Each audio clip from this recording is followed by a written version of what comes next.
बिस्मिल्लाहिर्रहमानिर्रहीम। Islamic library में आप सबको खुश आमदीद कहती हूँ। वीडियो देखने के लिए मेरे चैनल को सब्सक्राइब कर लें और बेल आइकॉन को क्लिक कर दें ताकि मेरी आने वाली वीडियोस का नोटिफिकेशन आपको वक्त पर मिलता रहे। आप सल्लल्लाहु अलैहि वसल्लम की जवानी के दौर के चंद और वाक़यात में से एक जंग फुजार में आप सल्लल्लाहु अलैहि वसल्लम की शमूलियत है।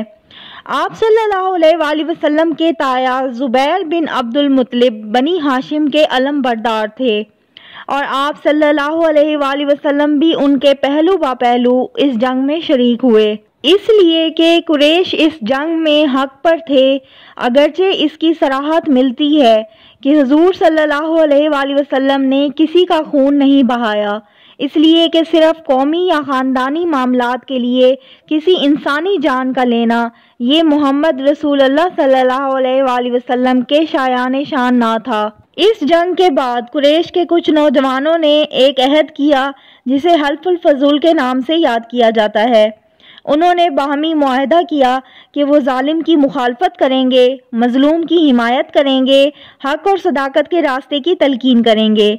हज़रत मोहम्मद सल्लल्लाहु अलैहि वसल्लम भी इस हल्फ में शरीक हुए और आप सल्लल्लाहु अलैहि वसल्लम बाद में फरमाया करते थे कि आज भी अगर इस किस्म के किसी मुआहदे की तरफ मुझे दावत दी जाए तो मैं उस पर लब्बैक कहूँगा। आप सल्लल्लाहु अलैहि वसल्लम की उम्र 15 बरस की हुई तो जंग फुजार पेश आई। इस जंग में एक तरफ कुरैश और उनके साथ बनु कनाना थे और दूसरी तरफ कैस ऐलान थे। कुरैश और कनाना का कमांडर हरब बिन उमैया था, क्योंकि वो अपने सन और शर्फ की वजह से कुरैश और कनाना के नज़दीक बड़ा मर्तबा रखता था।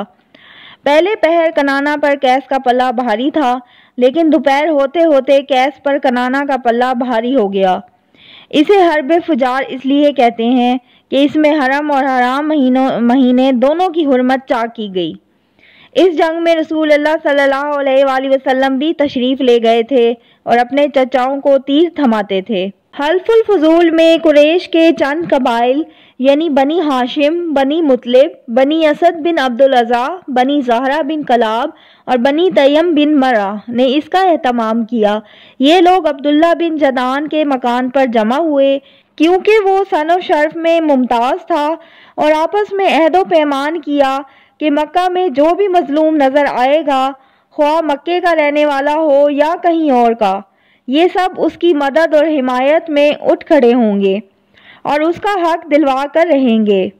इस मुआहदे का सबब ये बताया जाता है कि जुबैद का एक आदमी सामान लेकर मक्का आया और आस बिन वाइल ने उससे सामान खरीदा, लेकिन उसका हक रोक लिया। उसने हलीफ कबाइल से मदद की दरख्वास्त की, लेकिन किसी ने तवज्जो ना दी। उसके बाद उसने जबले अबू कबैस पर चढ़कर चंद अशार पढ़े जिनमें अपनी दास्तान मजलूमियत बयान की थी। उस पर ज़ुबैर बिन अब्दुल मुत्तलिब ने दौड़ धूप की और कहा कि ये शख्स बेयारो मददगार क्यों है। उनकी कोशिश से तमाम कबाइल जमा हो गए, पहले मुआहदा तय किया और फिर आस बिन वाइल से उस ज़ुबैदी का हक दिलाया। कारोबार ही के ज़मन में हज़रत मोहम्मद सल्लल्लाहु अलैहि वसल्लम का ताल्लुक़ आप सल्लल्लाहु अलैहि वसल्लम का मामला हज़रत खदीजा रज़ियल्लाहु अन्हा से हुआ। इनका मामला भी ये है कि एक तरफ ये अरब की मशहूर तरीन ताजिर खातून थीं। चुनाचे रिवायात में इसकी सराहत मिलती है कि जब कुरैश के काफ़िले सामान तिजारत लेकर जाते थे तो तन्हा हज़रत खदीजा का सामान तिजारत बाकी तमाम लोगों के मजमूई सामान से ज़्यादा होता था। फिर दूसरी तरफ हज़रत खदीजा रज़ियल्लाहु अन्हा की इफ़्फ़त व अस्मत और पाक दामनी का आलम यह था कि अरब के इस माशरे में हज़रत खदीजा रज़ियल्लाहु अन्हा को अत-ताहिरा का खिताब दिया गया। कई बड़े बड़े सरदार और रईस हज़रत खदीजा रज़ियल्लाहु अन्हा से शादी के ख्वाह थे, लेकिन उन्होंने किसी का पैगाम मंजूर ना किया था। हज़रत मोहम्मद सल्लल्लाहु अलैहि वसल्लम के इखलाक और अतवार देखकर उन्होंने अपनी सहेली नफीसा बिनते मंबा से बात की और उन्होंने जाकर रसूलुल्लाह सल्लल्लाहु अलैहि वसल्लम से गुफ्तगू शनीद की। आप सल्लल्लाहु अलैहि वसल्लम राज़ी हो गए और अपने चचाओं से इस मामले पर बात। उन्होंने हज़रत खदीजा रज़ियल्लाहु अन्हा के चचा से बात की और शादी का पैगाम दिया। उसके बाद शादी हो गई। निकाह में बनी हाशिम और रूसाए मिस्र शरीक हुए। आप सल्लल्लाहु अलैहि वसल्लम ने महर में 20 ऊँट दिए। اس وقت حضرت خدیجہ رضی اللہ عنہ کی عمر 40 سال تھی اور وہ نسب و دولت اور سوجھ بوجھ کے لحاظ سے اپنی قوم کی سب سے معزز اور افضل خاتون تھیں۔ یہ پہلی خاتون تھیں جن سے رسول اللہ صلی اللہ علیہ وآلہ وسلم نے شادی کی اور ان کی وفات تک کسی دوسری خاتون سے شادی نہیں کی۔ ابراہیم کے علاوہ رسول اللہ صلی اللہ علیہ وآلہ وسلم کی ساری اولاد انہی سے ہوئی۔ سب سے پہلے قاسم پیدا ہوئے اور انہی کے نام پر رسول اللہ صلی اللہ علیہ وآلہ وسلم کی کنیت ابو القاسم پڑی۔ پھر زینب رضی اللہ عنہ، رقیہ رضی اللہ عنہ، ام کلثوم رضی اللہ عنہ، فاطمہ رضی اللہ عنہ اور عبداللہ پیدا ہوئے۔ عبداللہ کا لقب طیب اور طاہر تھا۔ رسول اللہ صلی اللہ علیہ وآلہ وسلم کے بیٹے بچپن ہی میں انتقال کر گئے۔ البتہ بچیوں میں سے ہر ایک نے اسلام کا زمانہ پایا، مسلمان ہوئیں اور ہجرت کے شرف سے مشرف ہوئیں، لیکن حضرت فاطمہ رضی اللہ عنہ کے سوا باقی سب کا انتقال آپ صلی اللہ علیہ وآلہ وسلم کی زندگی ہی میں ہو گیا تھا۔ حضرت فاطمہ رضی اللہ عنہ کی وفات آپ صلی اللہ علیہ وآلہ وسلم کی رحلت کے 6 ماہ بعد ہوئی۔ حضرت محمد صلی اللہ علیہ وآلہ وسلم کی زندگی کا یہ دور ایک بھرپور انسانی زندگی کا نقشہ پیش کرتا ہے۔ ایک محبت کرنے والی جانثار اور وفادار بیوی رفیقہ حیات ہیں اور اللہ تعالیٰ نے آپ صلی اللہ علیہ وآلہ وسلم کو ان زوجہ محترمہ سے اولاد بھی عطا فرمائی۔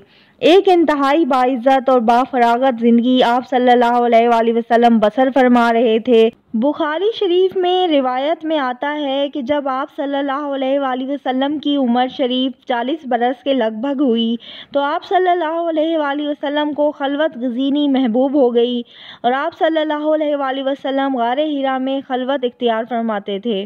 آپ صلی اللہ علیہ وآلہ وسلم غار حرا میں عبادت کرتے تھے۔ اب یہاں ایک سوال پیدا ہوتا ہے کہ وہ عبادت کس قسم کی تھی؟ آپ صلی اللہ علیہ وآلہ وسلم کسی سابقہ امت میں نہ تھے، کسی نبی کے پیرو نہ تھے، کوئی عبادت کا طریقہ ایسا نہیں تھا کہ جو آپ صلی اللہ علیہ وآلہ وسلم کو کسی اور نبی کی پیروی یا کسی اور امت میں ہونے کی وجہ سے معلوم ہوتا، اور حضرت جبریل علیہ السلام سے ابھی ملاقات نہ ہوئی تھی تو یہ عبادت کیسی تھی؟ اس کا جواب شارحین حدیث نے یہ دیا ہے کہ یہ عبادت یعنی غار حرا میں آپ صلی اللہ علیہ وآلہ وسلم کی عبادت غور و فکر اور عبرت پذیری پر مشتمل تھی۔ سوچ بچار، کتاب فطرت کا مطالعہ، خود اپنی فطرت کی گہرائیوں میں غواصی اور نگاہ عبرت سے ماحول کا جائزہ اور تجزیہ، یہ تھی آپ صلی اللہ علیہ وآلہ وسلم کی غار حرا میں عبادت۔ یہ غور و فکر کہ نوع انسانی کس حالت میں مبتلا ہے، خاص طور پر خود آپ صلی اللہ علیہ وآلہ وسلم کی قوم اخلاق کے اعتبار سے کتنی پستی میں مبتلا ہو چکی ہے، کس طرح کے شرک کا دور دورہ ہے، معبود حقیقی سے لوگ کس طرح اپنا رخ موڑ چکے ہیں، یہ سارا غور و فکر نوع انسانی کی ضلالت اور گمراہی پر وہ بھاری رنج و غم تھا جس کے بارے میں قرآن مجید میں بار بار گواہی ملتی ہے۔ یہ تھی میری آج کی ویڈیو۔ امید کرتی ہوں آپ کو ویڈیو بہت پسند آئی ہوگی۔ اگر آپ کو ویڈیو اچھی لگتی ہے تو میرے چینل کو سبسکرائب کریں، میری ویڈیوز کو لائک کریں اور شیئر کریں۔ اللہ حافظ۔